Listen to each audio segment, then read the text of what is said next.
2024年的中国餐饮界却迎来了前所未有的寒冬。从高端面馆到普通小吃店，从一线城市到4、5线城市，倒闭潮席卷全国，让无数餐饮从业者黯然神伤，甚至血本无归。让我们一起走进这个令人心酸的世界，看看曾经繁华的中国餐饮业是如何一步步走向衰败的。还记得那些动辄40元一碗的高端面馆吗？他们曾是资本市场的宠儿，代表着中国消费升级的希望。然而，如今这些面馆正在经历前所未有的挑战，甚至面临集体倒闭的危机。以高端面馆鼻祖味千拉面为例，这个曾经让无数投资人趋之若鹜的品牌，如今已是满目疮痍。根据最新财报，味千拉面预计2024年上半年净亏损高达2000万元。这个消息一出，其股价就像断了线的风筝，一路暴跌22%，创下历史新低。更令人心惊的是，这仅仅是冰山一角。据其查查数据显示，仅2024年上半年就有近3万家面馆倒闭或被吊销营业执照，这个数字几乎相当于去年全年的总和。想象一下，平均每天就有160多家面馆永远关门大吉。曾经热闹的街道，如今只剩下一排排冷清的店面，令人唏嘘不已。回顾2021年，面馆赛道可谓是资本的狂欢。短短1年时间里，就有13起融资事件，总额超过14.4亿元。马继勇、陈香贵、张拉拉等网红面馆如雨后春笋般崛起，一时间风光无两。然而，这些曾经的明星品牌，如今也难逃厄运。以张拉拉为例，其门店数量已从巅峰时期的数百家缩减至仅剩100多家，堪称断崖式下跌。一位在上海徐家汇经营2家面馆的老板王先生无奈地表示，今年的生意糟糕透了。我们做的营销比去年多了1倍，什么霸王餐、免费试吃、请歌手驻唱，能想到的招数都用上了。可结果呢？营业额还不如去年。王先生说，他原本计划今年再开2家分店，现在只能无限期搁置了。高端面馆为什么会如此快速的衰落？答案就在于他们的目标客户群 CBD 白领们的消费能力和意愿都在急剧下降。CBD 白领们曾经是高端消费的代名词，一碗30元以上的面条，在机场甚至要卖到60元，他们却毫不犹豫地买单。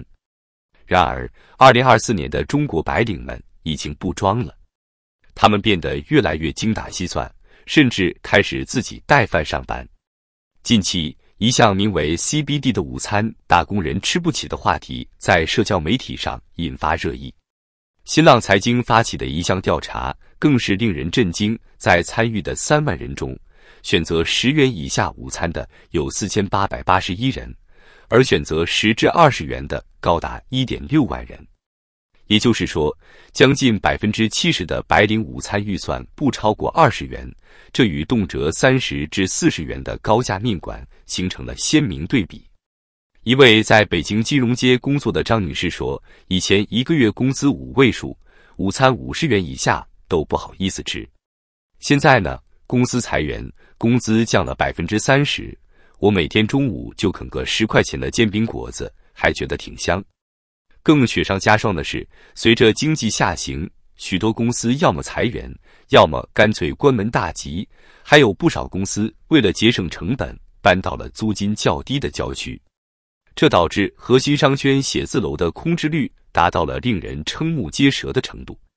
数据显示，2024年第一季度，北上广深的写字楼空置率分别高达18.3%、15.77%、18.4%和27.0%。简单来说，在深圳，每4栋写字楼就有1栋是空的。王先生苦笑着说，我店里的老顾客一个接一个的跟我告别，说是最后一次来吃了。原因都是公司搬迁或者干脆关门了。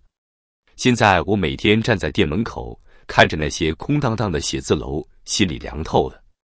面对如此严峻的形势，许多面馆不得不重新审视自己的定位，开始大幅降价以吸引顾客。曾经主打高端路线的遇见小面，如今推出了20元以下的打工人套餐，并强调每天不重样。在美团、大众点评等平台上，甚至可以找到11.9元的超值团购。陈香贵也多次推出9.9元一碗面的促销活动，而张拉拉在某些平台上的价格已经降到了惊人的13.9元。除了降价，这些面馆还纷纷推出了无限续面服务，试图用量来弥补价的下降。据餐饮行业数据显示，目前 52.9% 的粉面类门店人均消费在11至20元之间，而40元以上的高端面馆仅占可怜的 8.3%。这个数据无疑给那些还在坚持高价策略的面馆敲响了警钟。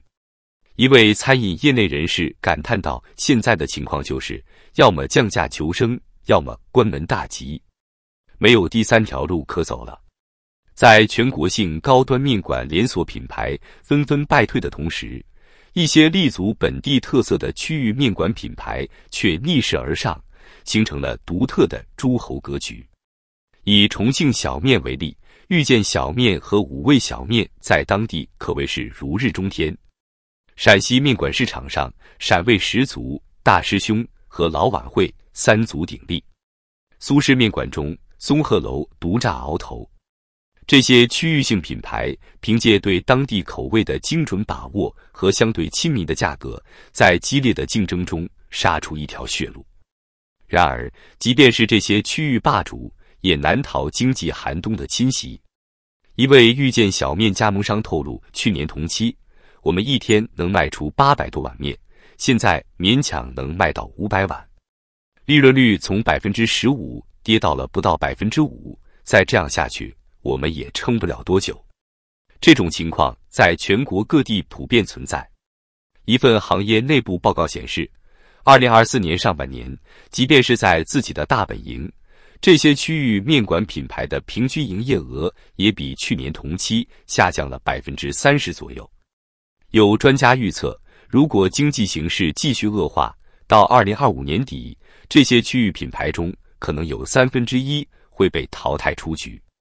面馆的困境只是中国餐饮业整体颓势的一个缩影。从街头小吃到高档餐厅，几乎所有类型的餐饮企业都在经历前所未有的挑战。据权威机构统计，仅2024年上半年，全国就有超过100万家餐饮店倒闭。这意味着平均每分钟就有3家餐厅永远关门大吉。更令人心惊的是，这个数字还在持续攀升。即便是那些看似固若金汤的大型连锁品牌，也难逃厄运。曾经风光无限的茶饮品牌奈雪的茶，2024年上半年预计亏损高达4.2亿元至4.9亿元。曾经的火锅巨头呷哺更是惨不忍睹，预计亏损至少2.6亿元，与去年同期相比，净利润暴跌近133倍。就连久负盛名的国际品牌也不能幸免。8月26日，在中国经营了20年的台湾知名小笼包品牌鼎泰丰宣布，将在10月31日前关闭包括北京、天津在内的华北地区的14家门店。这一消息在业界引起了轩然大波，被视为中国餐饮业衰退的又一明证。鼎泰丰北京公司总经理杨炳坤无奈地表示，疫情后中国餐饮业整体情况确实不佳，赔钱的业者很多。我们公司董事会中不同意续展营业执照的成员，就是不看好餐饮业整体环境。在这片餐饮业的废墟上，却有一群人的生意异常火爆，他们就是所谓的餐饮收尸人。这些人专门从倒闭的餐厅回收设备，然后转卖给新的餐饮创业者，在别人的悲剧中寻找商机。一位餐饮设备回收商表示，这2年我们简直忙得脚不沾地。去年10月的一天，我一口气拍摄了3家倒闭的店，又用了整整3天时间才把这些店的设备清空。倒闭的店铺多得数不清，但令人意外的是，设备的流转速度也很快，仿佛永远有不怕死的人想要进入这个地狱般的行业。更令人震惊的是，一位广州的回收商透露，他每个月要回收40到50家店铺的设备，其中70%都是火锅店。从今年3月开始，广州的火锅店就在批量倒闭。很多老板原本指望靠3-4个月的生意赚够全年的钱，但今年这个想法根本就是天方夜谭。这种惨状在全国各地普遍存在。其查数据显示，2024年第一季度，全国新增火锅相关企业 1.14 万家，但同期注销或吊销的企业数量却高达 1.27 万家。换句话说，新开的火锅店还没来得及点燃第一锅底料，可能就已经倒闭了。一位在北京做餐饮设备回收的商人表示，他在1个月内就回收了42家火锅店的设备，创下了个人纪录。其中有一位从建材行业转行来做餐饮的老板，1年多就亏了400多万。现在他不仅倾家荡产，还欠下一屁股债。这样的故事我每天都能听到好几个。中国的餐饮业和其他行业一样，似乎陷入了看不到尽头的黑暗。